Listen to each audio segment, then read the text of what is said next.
Elias Mercer did not expect to find an alien that day. The sun was low over the desert, turning the sand a soft orange. Elias was 17 and already tired in the way only people from small colonies got tired. Tired of broken machines, tired of dust, tired of being far away from everything important. He was walking home from the scrap fields, a place where old satellite parts and failed colony equipment were dumped and slowly buried by sand. He heard the sound first. It was not loud, it was not sharp. It was wrong. Elias stopped walking. The desert was usually quiet, except for wind and the distant hum of colony generators. This sound was like metal breathing, slow and uneven. He followed it, boots sinking into the sand, heart beating faster with each step. Behind a half-buried solar array, he saw it, a small pod. Dark silver, cracked, its surface burned in strange curved lines. Smoke did not rise from it, but the metal shimmered like it was still warm. It was nothing like human tech. No sharp angles, no visible bolts. It looked grown rather than built. Elias swallowed. "Okay," he whispered to himself. "Okay." I'm imagining things. Then the pod opened, not with a bang or a hiss. It opened like a flower, slow and careful, as if afraid of breaking itself further. Inside, curled tightly, was a small figure. She was not human. She was small, thinner than any child Elias knew, her skin a soft blue-gray that reflected the fading light. Her limbs were long but delicate, and her eyes, when they opened, were too large, shining like polished glass. She looked at Elias, and she screamed. The sound was high and panicked, but weak, like she had been crying for a long time already. Elias froze. Every part of his brain screamed at him to run, to report this, to do anything except stand there. Instead, he raised his hands slowly. "It's okay," he said, even though he had no idea if she could understand him. "I'm not going to hurt you." The alien girl pressed herself deeper into the pod, trembling. One of her hands clutched her side, and Elias saw dark liquid staining the inside of the pod. She was hurt. That changed everything. Elias stepped closer, slow and careful. The pod made a soft warning sound, but it did not close. Whatever power it had left was fading. He took off his jacket and held it out. "I'm Elias," he said softly. "I can help. I think." Her eyes followed the jacket. She made a sound, not a scream this time, but something broken and small. She reached out with shaking fingers and touched the fabric. The moment her hand closed around it, the tension left her body all at once. She slumped forward, unconscious. Elias did not think any more. He carried her. She was lighter than she looked, light enough that it scared him. He wrapped her in the jacket and took her back to his family's old workshop at the edge of the colony. It was filled with tools, spare parts, half-finished projects. No one came there anymore except him. He locked the door. Then he just stood there, staring at her, heart pounding. "This is real," he said out loud. "This is really happening." He cleaned her wound using water and antiseptic, hands shaking the whole time. The cut was shallow but long, like the pod had torn her when it crashed. She made soft sounds as he worked, but she did not wake. Her breathing was uneven, too fast. Elias remembered what his mother used to say when he was scared as a kid. "Slow breathing helps." He placed his hand near her, not touching, and breathed slowly, deeply, hoping she would match him. After a while, she did. She woke up hours later. Her eyes opened slowly, blinking, like she was not sure the world was real. She sat up fast, panic flashing across her face when she saw him. "No," Elias said quickly, backing away. "I won't touch you, see?" She watched him carefully. Her gaze was sharp now, intelligent, not like a wild animal. like a person measuring danger. She spoke. The words were musical, flowing, nothing Elias recognized. He shook his head. "I don't understand," he said, "but I'm not." "I'm not bad." She tilted her head. Slowly, she pointed at herself. "Ashariel," she said. Elias pointed at himself. "Elias," she repeated it, careful with the sounds. As something warm settled in his chest. Over the next few days, they learned each other in small, quiet ways. Ashariel could understand tone faster than words. She learned that Elias meant safety when he moved slowly, that he meant comfort when he brought food and water. She did not eat human food, but she drank the water, relief clear on her face. Her pod was damaged badly. Its power source was cracked, leaking faint light. Elias studied it every night, sketching, guessing, testing carefully. He had no training for alien tech, but he had curiosity and patience, and a lifetime of fixing things that were never meant to work again. Ashariel watched him work. She asked questions with gestures. She pointed at parts, at him, at herself. Slowly, piece by piece, they built a shared understanding. She showed him symbols by drawing them in dust. He showed her letters on old screens. He learned that she was young, not a child by her species' standards, but not fully grown either. She had been alone when the crash happened. Very alone. Sometimes at night she would wake shaking. Elias would sit nearby, not touching, just there. Eventually she would calm down. One night she spoke again in her language, slower this time, softer. Elias did not understand the words, but he understood the fear behind them. "I'm here," he said. "You're not alone." She looked at him for a long time. Then she leaned forward and rested her forehead lightly against his arm. It was the first time she touched him. The pod took weeks to fix. Elias replaced damaged parts with human ones, building adapters where none should exist. It should not have worked. Any engineer would have said it was impossible, but it worked. The day the pod powered on fully, Ashariel stood very still. Her hands trembled. Her eyes were bright, but sad.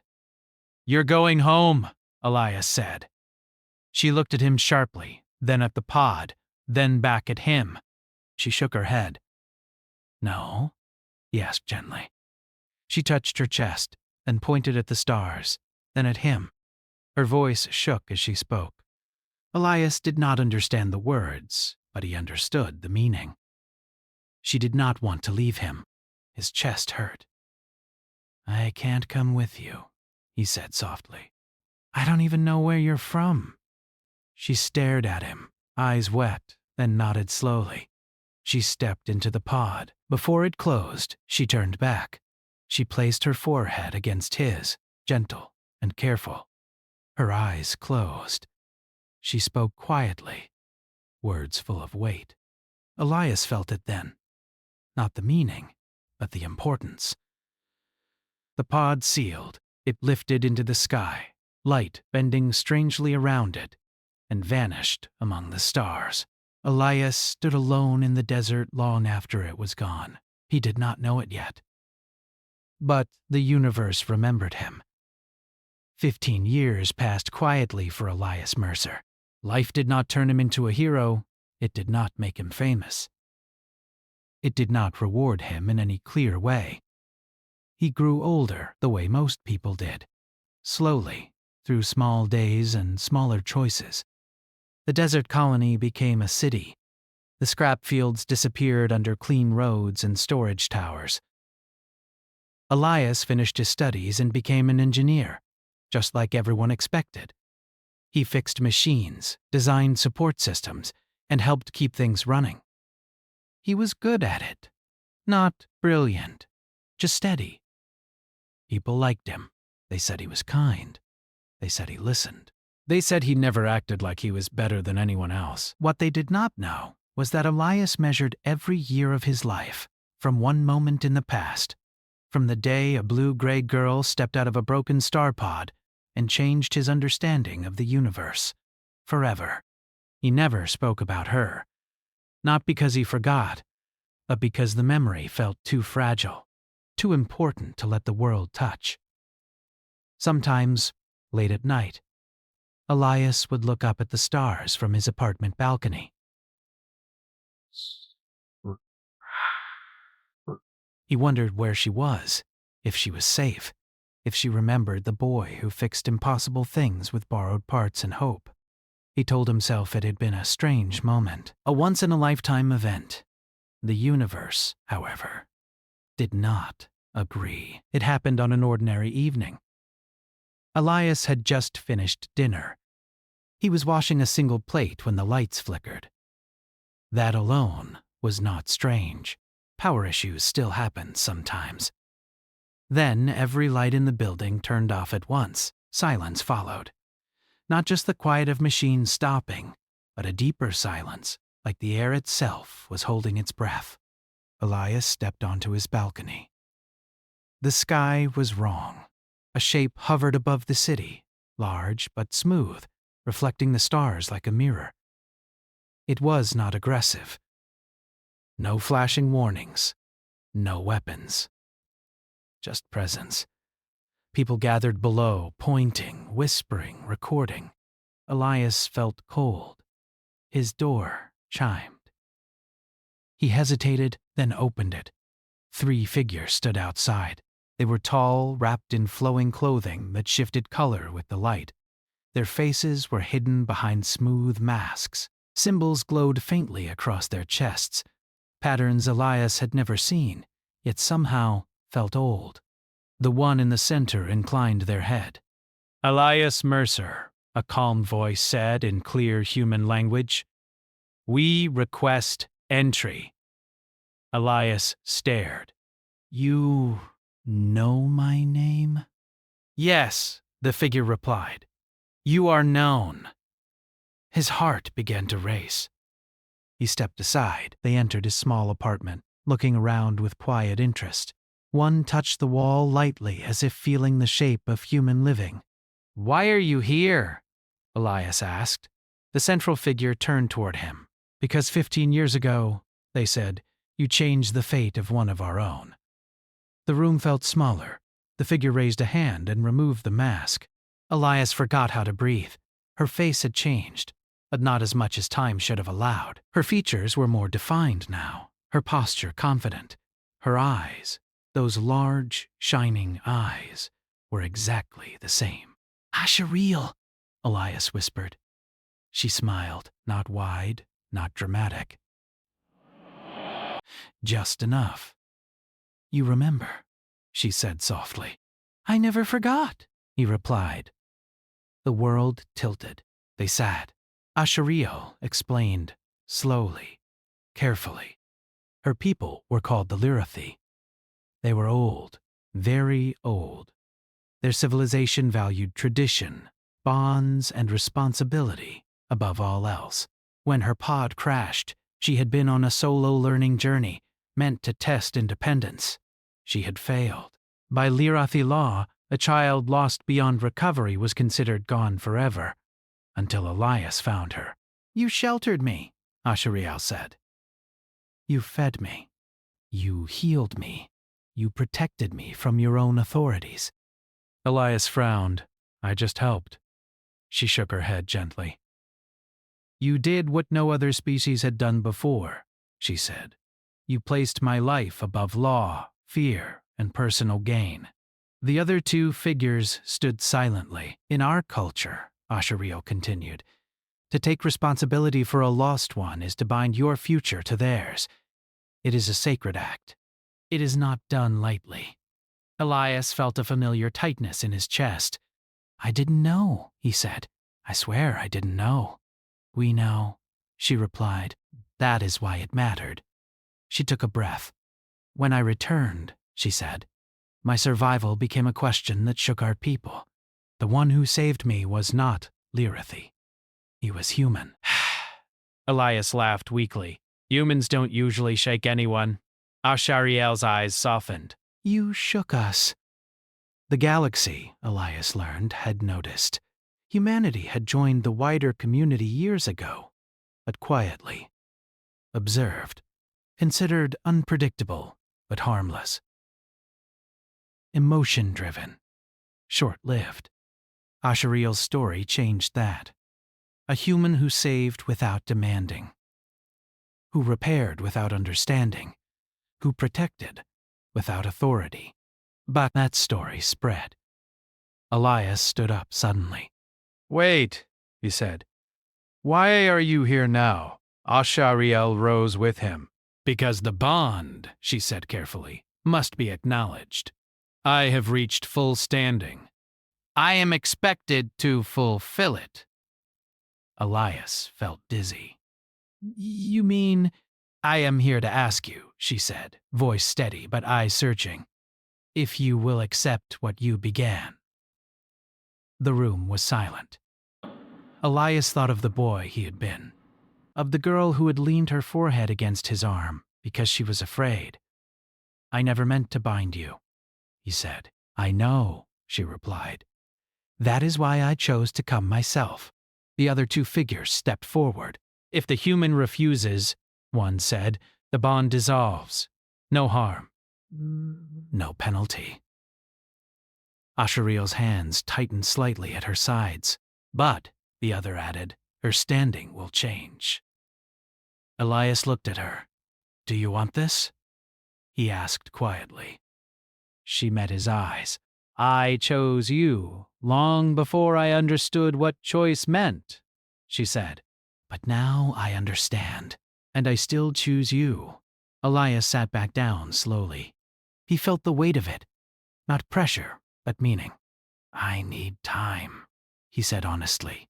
Ashariel nodded. Time is fair. The lights returned. The ship above the city rose higher, invisible again. Before leaving, Ashariel paused at the door. I did not come for obligation, she said. I came because kindness should never be wasted. Then she left. Elias stood alone in his apartment, staring at the quiet walls. 15 years ago, he thought the universe had forgotten him. He understood now how wrong he had been. He sat on his balcony watching the stars fade as morning came. His mind kept moving in circles, returning again and again to the same questions. How could a single choice from years ago matter this much? How could kindness turn into responsibility across stars? By sunrise, the city was already buzzing. People talked about the ship. About the visitors. About why the lights had gone out and why governments had not been informed. News screens showed blurry images and wild guesses. No one mentioned Elias Mercer. Not yet. That changed by noon. A polite but firm message arrived from the Planetary Council, asking Elias to attend a private meeting. He almost laughed. 15 years of quiet life, and now everyone wanted answers. The council chamber was clean and bright. Officials sat behind curved desks, faces calm but eyes sharp. Elias felt very ordinary in the middle of it. You hosted off-world visitors without reporting it, one counselor said. They showed up at my door, Elias replied. I didn't invite them. Still, another said, they asked for you by name.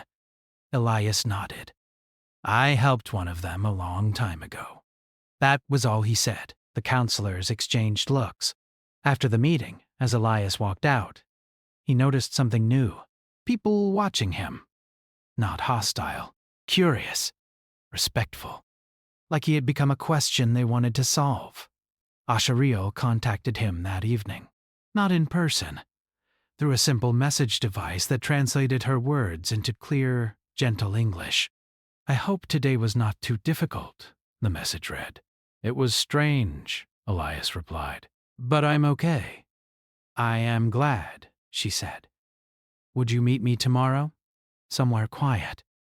He agreed. They met outside the city where the desert still ruled. The wind was warm, carrying fine sand. Ashariel stood beside her small escort ship, her clothing flowing softly. She looked at him, like she had 15 years ago, like she was seeing more than his face.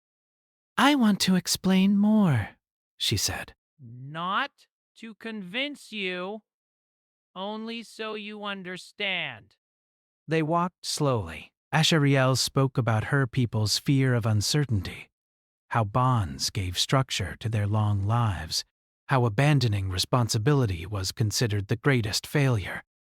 When I was lost, she said, I believed I had failed. Then you appeared. You did not ask what I was worth. You only asked if I was hurt. Elias listened. In Lyrithi history, she continued, that act is recorded only in legends, not real encounters. He stopped walking. I don't want to be a legend, he said. I just want to be honest. She smiled slightly. That is why you are dangerous to old ways. That word made him tense. She noticed immediately. Not dangerous in harm, she said quickly. Dangerous in change. They sat on a rock overlooking the sand. I need to know something, Elias said. If I say no, will you be okay? Ashariel looked away, toward the horizon. I will survive, she said, but I will not be the same. That honesty hurt more than pressure ever could. And if I say yes, he asked, then the bond becomes mutual, she said, not ownership, not duty alone. A shared path. Elias thought of Earth, of his job, of his friends, of a future he had never planned too far ahead. I don't want to be worshipped, he said, or used to prove something about humans. She turned to him fully. Then do not be, she said simply. Be yourself. That alone is enough to unsettle the galaxy. Word spread anyway, not gossip, not scandal, something quieter. Other species watched how humans reacted. No demands. No celebrations. Just discussion. Questions about consent, about choice. Some alien cultures were confused, others were uncomfortable. Humans, for once, did not rush. Elias noticed it most when strangers spoke to him. They did not call him hero. They asked how he felt. That mattered. Days passed. Elias and Ashiaril talked often. About daily life. About differences. About small things. She laughed easily. He learned her expressions. She learned human humor and failed at sarcasm in an amusing way. It did not feel forced, but the decision still waited. One evening, Elias stood alone again on his balcony. The city lights glittered below. The stars above felt closer than ever. He realized something then. He was not afraid of Ashariel. He was afraid of how much his small choices mattered. The next morning, he went to see her. I will accept, he said, but not as tradition alone, only as equals. Ashariel closed her eyes, relief washing over her face. That is all I ever wanted, she said. Far beyond Earth, quiet records updated. The universe adjusted, and humanity, without firing a single shot, stepped into something larger than it had ever planned.